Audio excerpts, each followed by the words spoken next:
Славянское братство, триадзійны русский народ. Мы, беларусы, з братняю Русю. Яшчэ памятаеце пра ўсё гэта, так? Сёння мы пагаворым пра так званыя братнія народы. Той наратыў, які нам доўга стараліся навязаць праз адукацыю, кнігі, песні. Ці сапраўды расійцы, украінцы і беларусы братнія народы? Ці існуюць нейкія народы-браты, ці народы-сёстры, у прынцыпе? З вами Кацярына Ваданосава, і мы гаворым пра беларуска-украінскую гісторыю серыі перадач «Трызуб і пагоня».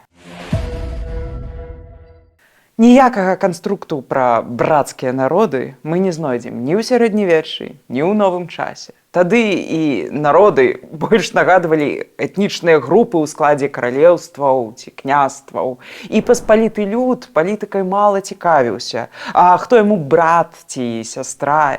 І без таго ведаў. Чалавек варыўся ў сусвеце вялікай сям'і з дзесяткамі цётак, дзядзек, хросных, стрыечных і гэтак далей. Яму было не да брацкіх народаў. Панятак пра брацкія народы з'яўляецца на гістарычнай сцэне зусім нядаўна, ужо ў часы, умоўна, масавай палітыкі, а менавіта ў часы Бісмарка. У другой палове 19 стагоддзя, калі маладая Нямецчына супрацьстаяла Францыі. Тады акурат немцы ўпершыню пачалі называць аўстрыйцаў братнім народам, задоўга да Гітлера з ягоным аншлюсам. І адначасна сярод славянафілаў круціўся міф пра ніколі насамрэч не існаваўшых братоў Чэха, Ляха і Руса, такую святую славянскую троіцу. Што гэта было? Чыста кабінетная выдумка, каб ідэалагічна ўмацаваць славянскі блок перад германскай пагрозай. Геапалітыка, яна такая. Акурат гэты міф, як пад капірку потым выкарысталі ў канве велікарусаў, беларусаў і маларусаў пецярбургскія паліттэхнолагі. Але ці толькі нашым народам так пашчасціла? Калі ў 19 стагоддзі Расія адстойвала свае інтарэсы ў канфлікце з туркамі, балгараў хуценька прызначылі брацкім народам. Бо праваслаўныя, бо царкоўна-славянская мова. А ў часы Першай сусветнай расійцы прызначылі братамі сербаў. Зноўку мова, зноўку вера. Расійскі пасол Трубецкі так і казаў, маўляў, мы гатовыя ў цяжкую хвіліну падтрымаць брацкі народ. Чытай, вырашыць з дапамогай сербаў свае пытанні на Балканах. І так было заўжды. Калі Расія хоча недзе ўмацавацца, то аб'яўляе тамтэйшы народ брацкім. Нават калі саветы сунуліся на танках у Чэхаславаччыну ў 68 годзе, гэта таксама была брацкая дапамога. Крацей, калі ў Маскве твой народ назвалі брацкім, рыхтуйся, хутка прыедуць. Дык а што наконт беларусаў і украінцаў? Сапраўды, мы падобныя ў моўным плане. Самі мы можам не размаўляць па-расійску, але мы іх зразумеем. Значыць, гэта адна моўная прастора. Ёсць яшчэ фактар праваслаўя, незалежна ад падпарадкавання Маскве ці Канстанцінопалю, кнігі, абрады, іконы, ўсё падобнае. І, канешне, 1000 гадоў побач. Дык, можа быць, мы сапраўды браты? Справа ў тым, што сістэма каштоўнасцяў кожнага народа абапіраецца на ягонае бачанне мінулага і будучыні. І тут вось гэты брацкі канструкт рассыпаецца ўшчэнт. Стагоддзямі мы жылі побач, але не разам.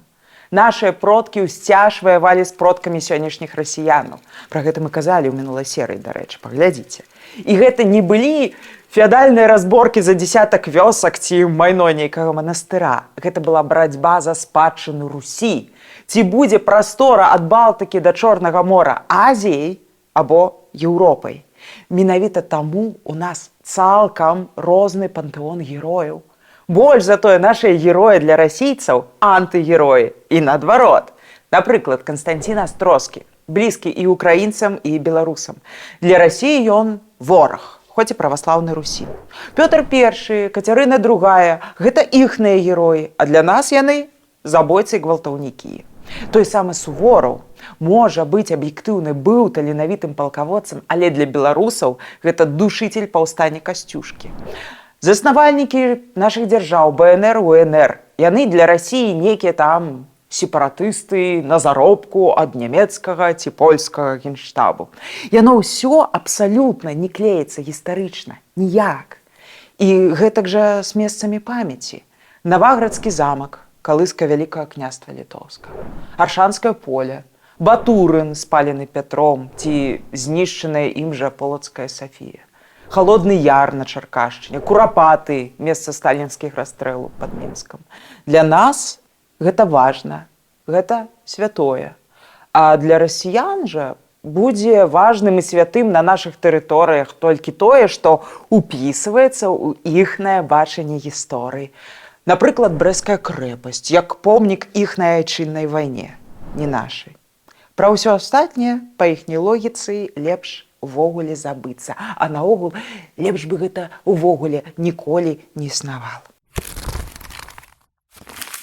Моўна мы сапраўды блізкія. Нашы мовы ўсходнеславянскага кораню. Хоць расійцы, як правіла, дэманстратыўна не разумеюць ці робяць выгляд, што не разумеюць беларускай ці украінскай. Гаварыце са мной па-нармальнаму. Больш за тое, стагоддзямі яны навязваюць сваю мову, як палітычны рычаг, што, ўласна, і складае панятак русіфікацыя. А нашыя мовы, маўляў, як гаворкі індзейцаў, няхай жывуць у рэзервацыі. Гэта для фальклорных ансамбляў, для кафедраў філалогіі, але не для арміі, канешне, не для палітыкі ці не для бізнесу. Брацкія паводзіны, праўда? Каб твой брат анямеў у літаральным сэнсе. Праваслаўе. Так, гэта важная частка нашай традыцыі. Але ці іхнае праваслаўе, ці маскоўскае? Кіеў і Полацак прынялі праваслаўны хрост, калі Масквы яшчэ не было. У далейшым гэта былі зносіны з Канстанцінопалем, а не з Масквой.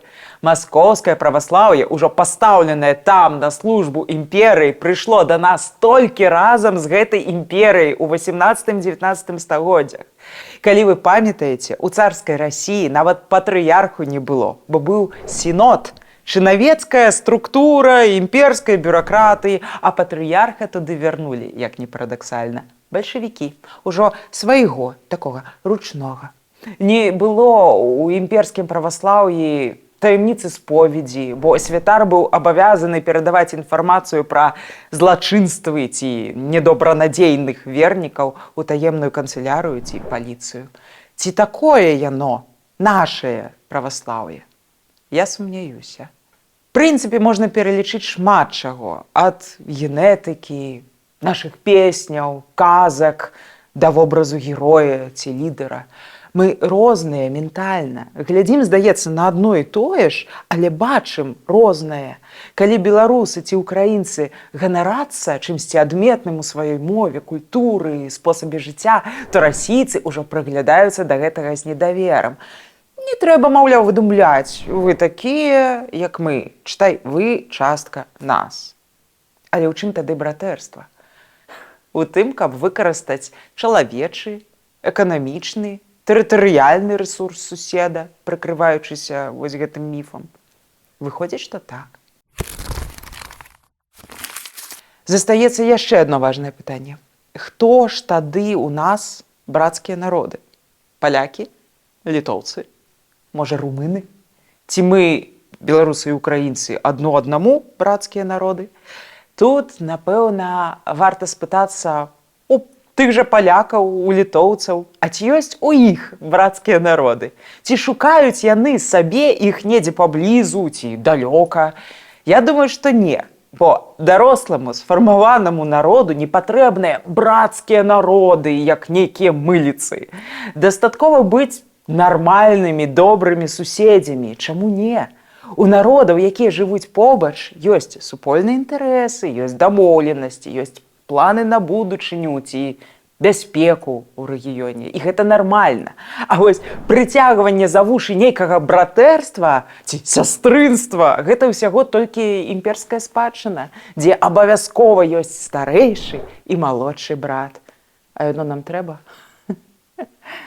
Як заўсёды, мы вельмі ўдзячныя за вашыя данаты, за лайкі, за каментары. Калі па нейкай прычыне незразумелай мне вы яшчэ да гэтага часу не падпісаныя на наш канал, абавязкова зрабіце гэта. Будзьма разам з сапраўднай гісторыяй. Будзьма разам з Украінай.